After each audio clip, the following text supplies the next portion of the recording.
Esse é o Ancapsu e nós vamos falar agora sobre o Cláudio Castro, que está prometendo mais 10 operações contra o crime organizado. Olha que coisa, hein? Olha que beleza. Isso aqui é o pavor do pessoal da esquerda, cara. Eles estão apavorados com isso, porque o que eles estão vendo é que a segurança pública está entrando para a discussão política nacional e eles estão perdendo de lavada essa parada, né? Essa operação que o Cláudio Castro fez mudou o panorama político completamente e o pessoal está sem saber o que fazer. É impressionante como é que você nota que as decisões todas do STF, do TSE nesse momento, não tem absolutamente nada a ver com legislação, com lei, com crime, só tem a ver com o interesse do grupo de se manter no poder, da esquerda de se manter no poder no Brasil. Nada além disso, né? Vamos entender esse caso aqui, como é que são essas 10 operações que estão agendadas e coisa e tal, e também que a reação, né? Porque teve, o TSE votou pela cassação do mandato e inelegibilidade do Cláudio Castro, uma juíza votou pela cassação dele, depois o processo foi suspenso, e suspenso indefinidamente, tá? Não se sabe quando vai ser retomado.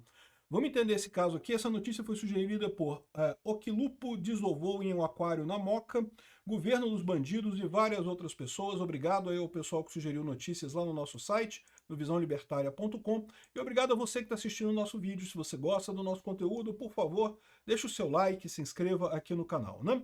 Então tá aqui, ó. Castro dobra a aposta e diz que tem agendadas mais 10 operações contra o crime organizado. Ih, rapaz, que beleza. Lembrando que o mandato do Cláudio Castro vai até o final do ano que vem. Então, em tese, se tem 10 operações já programadas, ou seja, já com autorização judicial, já prontas para serem feitas, elas vão acontecer ao longo do ano que vem, né?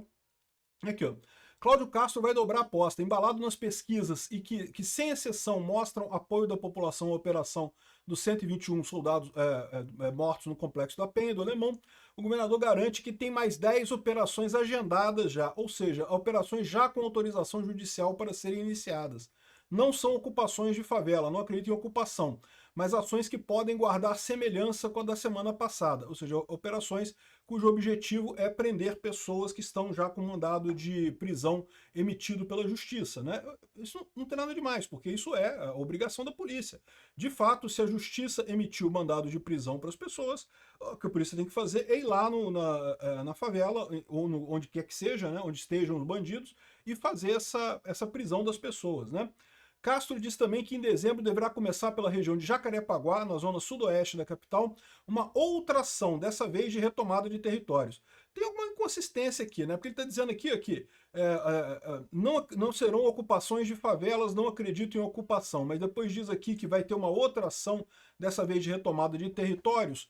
Bom, talvez o que ele queira dizer aqui é que são territórios que não são bem favelas, né? Isso tem sim na região de Jacarepaguá, tem a região da Muzema ali, são regiões que você olha assim, são bairros, não são comunidades, não são favelas, e que são ocupadas por traficantes ou por milícia e coisa e tal.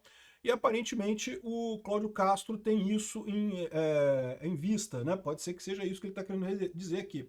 Que ele não pretende ocupar favelas, mas queria liberar essa área. Não entendi muito bem isso daqui não. E que já na semana que vem a polícia do Rio de Janeiro fará operações diárias na zona sudoeste, na capital e na Baixada Fluminense, para retirada de centenas de barricadas que as facções criminosas espalham nas entradas das favelas. Isso é uma coisa interessante realmente, tá? Porque isso prejudica inclusive os moradores, tá? Você viu isso na operação lá do Alemão e da Penha, que eles botam trilhos de trem, botam obstáculos, né, para evitar que a polícia vá lá e entre rapidamente, e também evitar que facções rivais entrem também, né?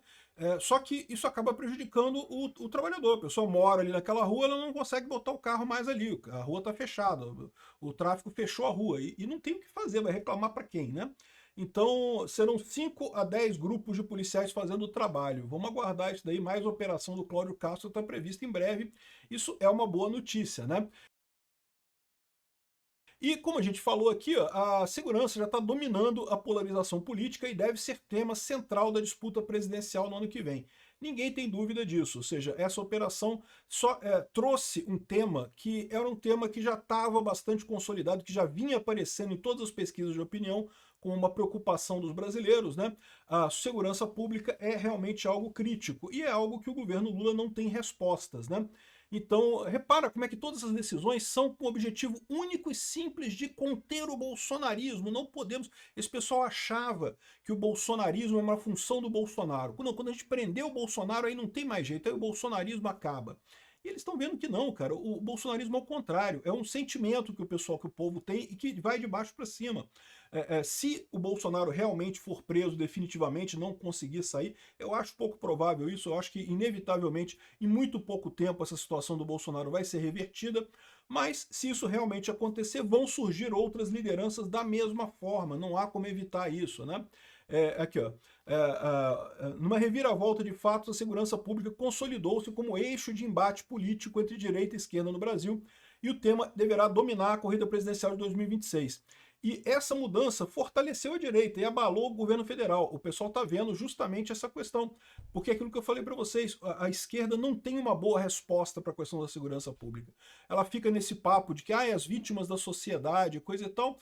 E, de novo, isso agrada a esquerda. O pessoal ali da elite aristocrática socialista agrada esse discurso de que não, eles são vítimas da sociedade, não sei o que lá.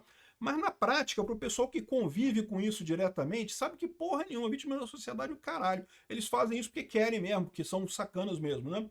Então, assim, ó, chamado de massacre, chacina, matança pela esquerda e celebrada pela direita, teve um respaldo instantâneo da oposição e da sociedade, em especial daqueles ameaçados pelas armas do crime. É o que eu falo, quanto mais perto o pessoal está do risco, mais o pessoal quer a segurança, né? Então isso pode atacar a esquerda também nessa fase, porque a esquerda tem esse extrato mais pobre da sociedade que acaba precisando de ajuda do governo, mas esse pessoal quer segurança também, quer muito segurança, né? Então isso pode ser realmente um problema muito grande para a esquerda. E a reação foi imediata aqui, ó. Relatora do TSE vota pela cassação do mandato. Lembra que esse caso do Cláudio Castro foi o seguinte: foi a acusação do Marcelo Freixo. O Freixo perdeu a eleição para o Castro na última eleição aqui no Rio de Janeiro. Ele entrou com essa ação e no tribunal, no juiz de primeira instância, foi negado. Não viram comprovação de que teria sido compra de votos. O que eles estão alegando é o seguinte: houve uma contratação de funcionários temporários para a UERJ, que é a Universidade do Estado do Rio de Janeiro, né? E daí, a alegação deles é que esses empregados temporários, na verdade, atuaram como cabos eleitorais do Cláudio Castro.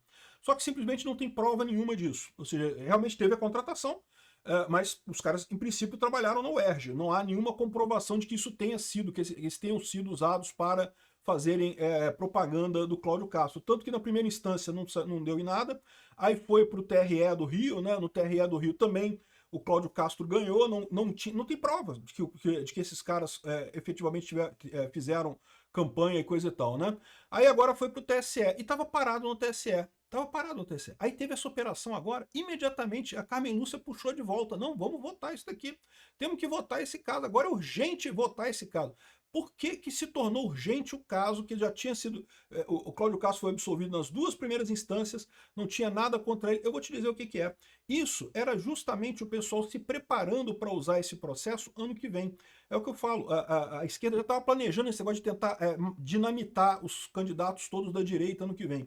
Eles já estão preparando um monte de gente com processos, com coisas aleatórias, puxando casos antigos que estão parados e não sei o que lá, para tentar eliminar todo mundo da direita ano que vem, para não ter a surra que eles sabem que vão tomar no Senado, né? E possivelmente perdendo a presidência também. Ou seja, é isso que eles planejam no caso do Cláudio Castro. Eles planejavam fazer isso ano que vem. Como teve essa operação agora, e essa operação teve um impacto muito grande, eles correram, aceleraram o processo hoje. Você pode se preparar que todos os nomes com maior destaque na direita vão estar todos com um processinho que eles vão puxar de algum canto, alguma coisa aí. Se não tiver nenhum, vão inventar um processo qualquer para tentar tirar essas pessoas. É o modelo Ortega lá da Nicarágua, né? Prende todo mundo que é da oposição e pronto. É o modelo do Maduro na Venezuela, é o modelo do Putin na Rússia. É o que eles estão fazendo aqui no Brasil também. Não tem alternativa, tem que prender todo mundo, senão a gente perde a eleição. Cara, eles estão se agarrando ao poder, literalmente isso, né? Aí, agora, o que aconteceu foi, a relatora do TSE votou pela cassação do mandato, inelegibilidade do Cláudio Castro. ela falou que tem amplas provas no processo. Igual o Alexandre de Moraes, que não tem prova nenhuma naquele, entre aspas, processo lá do golpe, lá do Alexandre de Moraes, não tem prova nenhuma ali. Mas ele falou, não, tem amplas provas, então pronto, eu reconheço que é tudo isso, e pediu a cassação imediata de todo mundo, e multa, e não sei o que lá, inelegibilidade, pediu a coisa toda. Só que aí teve um pedido de vista, e lembra, no STF, pedido de vista tem prazo de 90 dias para retornar. No TSE não tem esse prazo. Então, em tese, o pedido de vista pode durar o tempo que for. Não se sabe quando que esse assunto será votado, né? E a ministra Isabel Galotti, é lógico, é da turma que o Lula colocou agora recentemente lá, então, evidentemente, é da mesma turma que está agindo para se manter no poder a qualquer custo aqui no Brasil, né?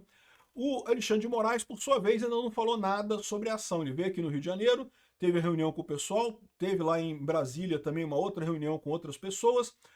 E aqui o que está dizendo aqui, a Dani Monteiro, que é uma deputada do PSOL, disse que Moraes disse que houve descompasso em Operação do Rio, porque teve 100 mandados de prisão, mas morreram 120 e prenderam 123. Ué, mas no momento que você entra nessa comunidade, se você acha outras pessoas que têm mandado de prisão também, você prende. Pô. E a questão dos mortos não é morto porque tinha mandado de prisão. Se o cara tinha mandado de prisão, ele deveria ser preso, né? Morto foi quem enfrentou a polícia. Se enfrentou a polícia com armas, aí, meu amigo, não tem essa, né? Enfrentou a polícia com armas, não tem jeito, vai ter problema, vai acabar sendo morto, né? É o que aconteceu lá. Não tem nada a ver com mandado de prisão. Mas lembra, o Moraes mesmo ainda não disse nada. Quem disse foi a Dani Monteiro, do PSOL do Rio. Aqui, ó, ela disse que o Moraes, a audiência com o Moraes e entidades falaram, coisa e tal, que houve esse descompasso, né? Ele destacou que, especialmente, apenas 5 dos presos foram, de fato, oriundos daqueles mandados de busca e apreensão originais, ou seja, entre as mais de 200 pessoas atingidas pela operação, entre mortos e presos, somente 5 estavam no inquérito inicial. Tá, mas se você tá lá na favela e tem uma outra pessoa com mandado de prisão, você prende ela também, ué. Que negócio é esse? Não vai prender? Não é para prender? Enfim, esse é o ponto aqui, e o temor é exatamente qual vai ser essa decisão do Alexandre de Moraes nesse caso, né? Porque, de novo, o pessoal está desesperado. E mais do que isso aqui, ó. O líder do PT acionou o STF contra o Cláudio Castro por atentado à soberania nacional, porque o Cláudio Castro teria compartilhado documentos com o governo Trump e coisa e tal, sendo que o Brasil tem cooperação com o combate de narcotráfico com os Estados Unidos. Não tem nada de atentado à soberania nacional, nada disso. Né? O que eles estão querendo colocar aqui? Isso daqui, aquilo que eu falei para vocês, é a desculpa que eles vão usar ano que vem para também calar as pessoas. Qualquer um que criticar o Lula está atentando contra a soberania nacional, então não pode. Não pode, tá ajudando o Trump, tá ficando lá do Trump, não pode. O Alexandre de Moraes, pelo visto, já embarcou direto no modelo Venezuela, né? E aparentemente os esquerdistas aqui do Brasil já chegaram à conclusão de que é isso aí, vamos para Venezuela mesmo. Vai ser o que vai sobrar aqui para o Brasil, já que o Lula não consegue ganhar a eleição por métodos justos. Vamos fazer um esquema Ortega aqui de prender todo mundo da oposição, ou do Maduro também, de tornar inelegível todo mundo que for da oposição, né? Então, bacana, eu quero ver, tô ansioso pela aposta do Cláudio Castro pelas próximas operações aqui. Acho que vai dar bom isso, hein?